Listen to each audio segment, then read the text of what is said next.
Hi, to change the clock format on your Samsung Galaxy S25 Ultra, as a first step, we would need to open settings on our phone and now scroll down until you'll find this tab which is named General Management. It's almost at the bottom, so don't be scared to scroll a little bit fast.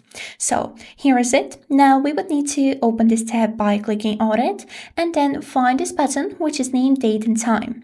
We would need to as well click on it and here take a look on this option which is named Use 24-hour mat. So basically if this feature is disabled and you can see the slider being gray, that means that currently on your phone you have 12-hour format. But for some people, mostly living in the Central Europe, 24-hour format is more comfortable. So to enable it, we would need to click on this gray slider right here. And now immediately you can see that the clock format on your phone has changed.